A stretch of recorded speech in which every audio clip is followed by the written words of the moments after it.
संसद के बजट सत्र के आखिरी दिन प्रधानमंत्री नरेंद्र मोदी ने लोकसभा में सांसदों को संबोधित किया। इस दौरान प्रधानमंत्री ने बताया कि 17वीं लोकसभा में ऐतिहासिक कार्य हुए। और प्रधानमंत्री ने संसद को बताया कि 17वीं लोकसभा में 30 विधेयक पारित हुए, जो एक रिकॉर्ड है। 17वीं लोकसभा से आज देश अनुभव कर रहा है और मुझे पक्का विश्वास है कि देश 17वीं लोकसभा को जरूर आशीर्वाद देता रहेगा।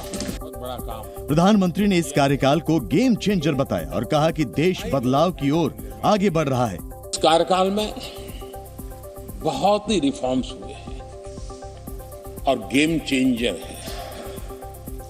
21वीं सदी के भारत की मजबूत नींव उन सारी बातों में नजर आती है। एक बड़े बदलाव की तरफ तेज गति से देश आगे बढ़ा है। बहुत बड़ा काम। सभी सांसदों को प्रधानमंत्री ने धन्यवाद दिया और कहा कि हर मुश्किल घड़ी में सांसदों ने देश का साथ दिया। प्रधानमंत्री नरेंद्र मोदी ने संसद में राम मंदिर और रामलला की प्राण प्रतिष्ठा पर पास हुए धन्यवाद प्रस्ताव पर भी सांसदों को धन्यवाद दिया। राम मंदिर को लेकर के इस सदन ने जो प्रस्ताव पारित किया है, वे देश की भावी पीढ़ी को इस देश के मूल्यों पर गर्व करने की संवैधानिक शक्ति देगा। ये सही है कि हर किसी में ये सामर्थ्य नहीं होता है कि ऐसी चीजों में तो कोई हिम्मत दिखाते हैं, कुछ लोग मैदान छोड़ के भाग जाते हैं। 17वीं लोकसभा के विदाई भाषण में प्रधानमंत्री मोदी आज अलग ही रूप में नजर आए। विपक्ष पर निशाना कम, अपने काम की उपलब्धियां ज्यादा गिनाई।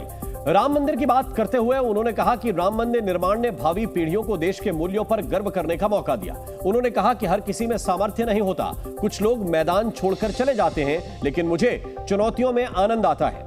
17वीं लोकसभा पर उन्होंने कहा कि सरकार ने इसमें 21वीं सदी की मजबूत नींव रखी है, लेकिन अगली यानी कि 18वीं लोकसभा में 100% काम होगा।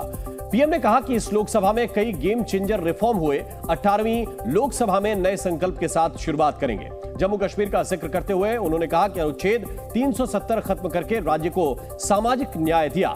पीएम मोदी ने कहा कि महिलाओं के सशक्तिकरण के लिए संसद में सीट रिजर्वेशन के लिए नारी शक्ति वंदन कानून बनाया गया। साथ ही मुस्लिम महिलाओं को राहत देते हुए ट्रिपल तलाक खत्म किया। पीएम मोदी ने कहा कि अगले 25 साल देश के लिए बहुत अहम है। इन 25 सालों में भारत विकसित बनेगा। पीएम ने कहा कि पेपर लीक के खिलाफ कठोर ऐतिहासिक कानून बनाया। पीएम ने यह भी कहा कि सरकार डेटा प्रोटेक्शन कानून लेकर आई और देश रिसर्च का बहुत बड़ा हब बनेगा। पीएम मोदी ने नसीहत देते हुए कहा कि लोगों की रोजमर्रा की जिंदगी से सरकार जितनी जल्दी निकल जाए उतना अच्छा है। सरकार लोगों की रोजमर्रा की जिंदगी में टांग अड़ाकर क्यों मुश्किल पैदा करती है। पीएम मोदी ने एक बार फिर मिनिमम गवर्नमेंट मैक्सिमम गवर्नेंस का नारा भी दिया। बजट सत्र के आखिरी दिन संसद के दोनों सदनों में अयोध्या में राम मंदिर के निर्माण और रामलला की प्राण प्रतिष्ठा पर चर्चा हुई। इस दौरान केंद्रीय गृह मंत्री अमित शाह ने राम मंदिर के लिए चलाए गए आंदोलन और लोगों को याद किया और राम मंदिर का विरोध करने पर कांग्रेस को आड़े हाथों लिया। इस दौरान सदन में जय श्री राम के नारे भी लगते रहे।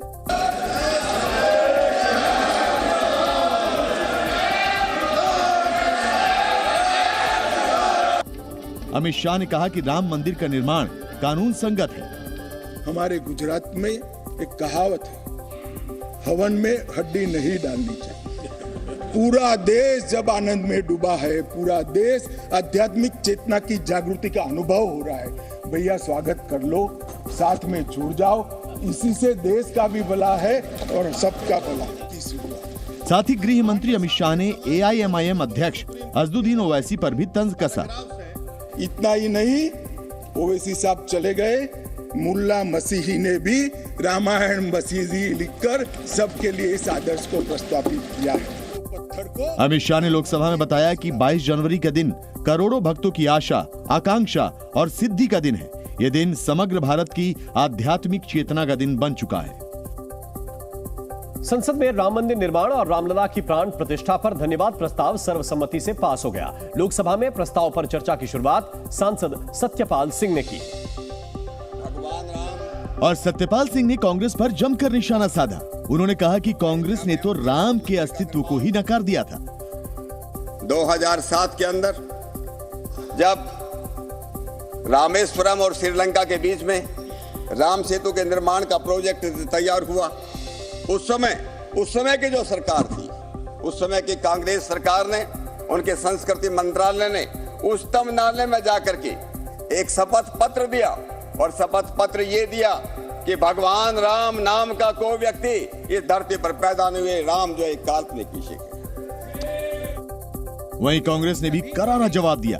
कांग्रेस सांसद गौरव गोगोई ने आरोप लगाया कि पिछले 10 साल में हर वर्ग के साथ नाइंसाफी हुई। 23 में लगभग 50% अपराध बढ़ा है अगर एक साल पहले की तुलना करें। क्या ये राम राज्य है?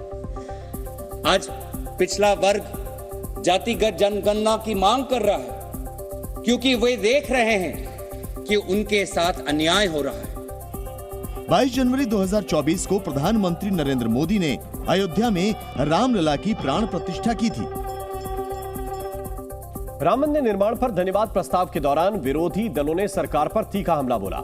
एआईएमआईएम सांसद असदुद्दीन ओवैसी ने लोकसभा में बाबरी मस्जिद जिंदाबाद के नारे लगाए और असदुद्दीन ओवैसी ने सरकार से सवाल पूछा कि क्या सरकार को सिर्फ हिंदुत्व की चिंता है?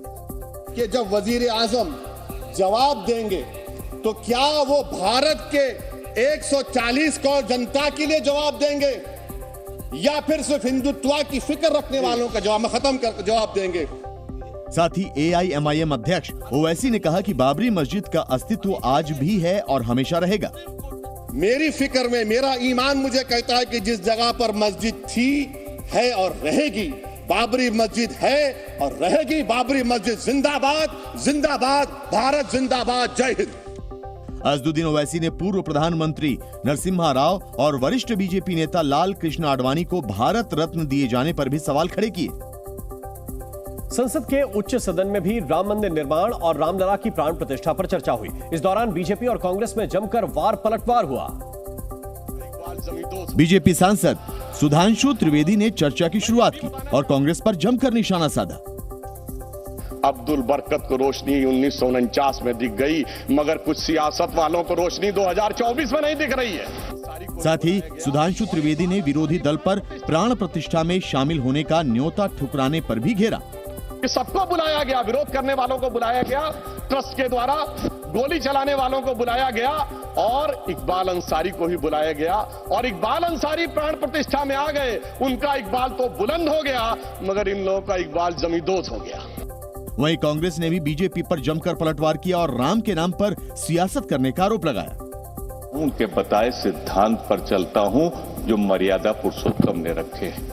मैं माननीय सभापति जी, मैं भगवान राम का व्यापारी नहीं हूं।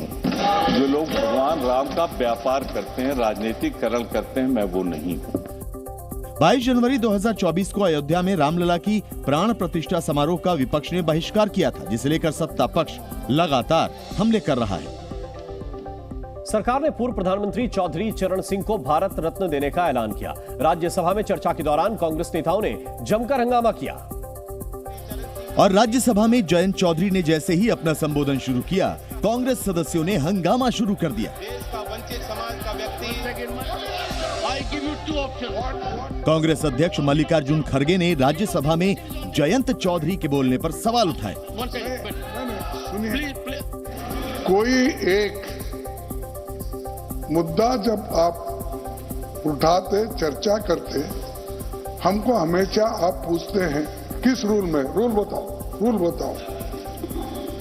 तो मैं भी यही पूछना चाहता हूं, किस रूल में आपने उनको बोलने के लिए परमिशन दिया? तमाम कोशिशों के बाद भी सदन में कांग्रेस का हंगामा नहीं थमा, जिससे नाराज सभापति जगदीप धनखड़ ने कांग्रेस नेताओं को सख्त हिदायत दी। आज के दिन हर किसान के दिल पर आप चोट कर रहे हो, उसके दिल को दहका रहे हो। चौधरी चरण जैसे व्यक्तित्व के ऊपर इस प्रकार का वातावरण हाउस में करना, और head should go in Shem. दरअसल सरकार ने कल पूर्व प्रधानमंत्री चौधरी चरण सिंह नरसिम्हा राव और हरित क्रांति के जनक MS स्वामीनाथन को भारत रत्न देने का ऐलान किया। जी न्यूज़।